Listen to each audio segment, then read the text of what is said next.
Maybe nobody wants to talk about this amidst rear window violations, drivers racing too hard, and installing betting windows adjacent to the garage stalls. But can we discuss how much clearer the playoff picture seems a third of the way through the season for at least one contender? The chances of Kevin Harvick winning the 2018 Cup Championship have become exponentially greater over the last 2 months. The odds still are probably less than 50-50, but it is creeping up quickly toward 1 in 4. Wait, you say, that would mean the Stewart-Haas racing driver is on the verge of being a lock for the 4-driver championship finale November 18 at Homestead Miami Speedway. If Harvick stays on this pace, or just close to approximating it, the answer is yes. Absolutely. Just look at last year's series champion. When he scored his second win of the season at Kansas Speedway on May 13, 2017, Martin Truex Jr. had 15 playoff points. After winning Saturday night at Kansas for his 5th victory this year, Harvick has 24 playoff points, and would have 31 if his Las Vegas Motor Speedway stage win sweep weren't nullified by a rear window penalty. It took Truex until the 18th race to amass that many playoff points. He went from 21 to 28 points with his July 8, 2017 sweep of Kentucky Speedway. He entered the playoffs with a 53-point bulge, the maximum possible in a race is 60, and added 16 to the total over the 6 races before the round of 8. It made for a virtual walkover to Miami. That cushion mattered, because it allowed Furniture Row Racing to spend several weeks preparing the No. 78 Toyota that carried Truex to a victory, and the championship, in the November 19 finale. After opening the round of 12 with a victory at Charlotte Motor Speedway on October 8, 2017, Truex's team could turn the bulk of its attention to the championship race. It would have taken an epic collapse to blow a 69-point lead through Martinsville Speedway, Texas Motor Speedway and Phoenix International Raceway. At his current pace, there is a solid chance Harvick could have an even bigger playoff points total entering the round of 8 this year. Crew chief Rodney Childers is among the best in Cup, along with Cole Pearn for Truex, at using simulations to set up a car. Give Childers that much time to build a supersonic No. 4 Ford for Harvick at Miami, where he won in 2014 and has finished 2nd, 3rd and 4th since. It's abundantly obvious whom the heavy favorite would be in this year's championship.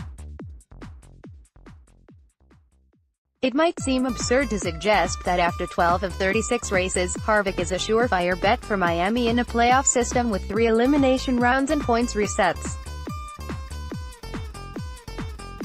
But one of the nuances about the stage racing, playoff point structure, and an improvement because it rewards season-long performance, is that it neutralizes some of the randomness. Harvick might be on the cusp of carving out some impressive immediate history by notching 2 3-race winning streaks in one season. But in the long game, he is setting himself for an even greater slice of significance. Thanks for indulging us. We can now return to discussing myriad topics unconnected to the somehow undercovered story of this year's championship battle. William Byron said he was thankful to be walking after the fiery wreck at Kansas Speedway, which had us thinking. Does it seem as if there have been an inordinate amount of heavy wrecks at this 1.5-mile speedway? Dale Jarrett sustained the worst concussion of his career there, with effects that lasted several years afterward, in the Sept. 2001 debut race. Sterling Marlin broke his neck and missed the last 7 races of the season after a vicious crash on September 29, 2002. Dale Earnhardt Jr. suffered a concussion in a whipped Turn 1 wreck during an August 2012 test session.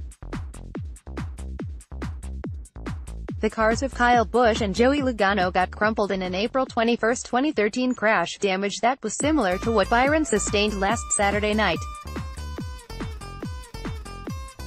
Last year, Eric Almirola missed 7 races after suffering a compression fracture in a violent impact that left Danica Patrick shaken. Most of this is likely just happenstance and not a byproduct of track design, though Kansas is among the last of the real tri-ovals lacking the dogleg of many 1.5-mile layouts. But it is curious that Kansas has established a reputation as perhaps the most treacherous and unforgiving 1.5-mile track for wrecks, particularly when Texas and Charlotte often are mentioned, most often when this category arises. Based on his in-race radio chatter and brief comments afterward, Matt Kenseth surely had steeled himself for the possibility that his debut weekend would be as challenging as it was. His cautious outlook about his return to Roush Fenway Racing underscored that Kenseth understood the scale of the undertaking. But the 2003 Series champion already made his presence felt in his first competition meetings with the team last week, and he's been given the full support of team owner Jack Roush to effect changes he feels are needed to return the No. 6 Ford to top-caliber results.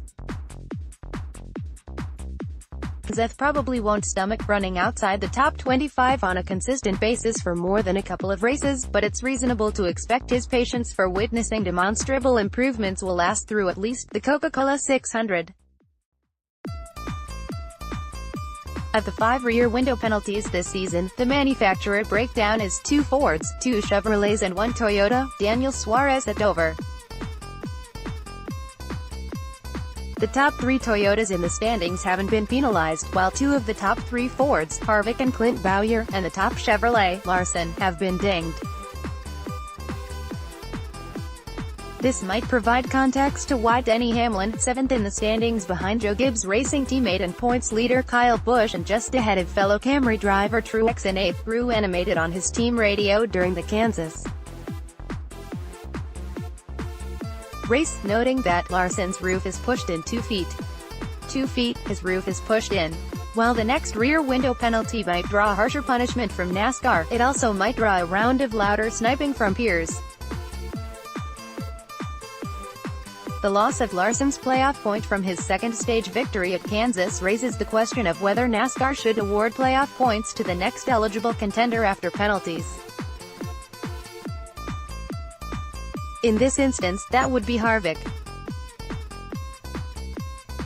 He also finished second in the first stage to Ryan Blaney, so his rivals are fortunate that Harvick doesn't enter Charlotte Motor Speedway with an even bigger playoff points bulge.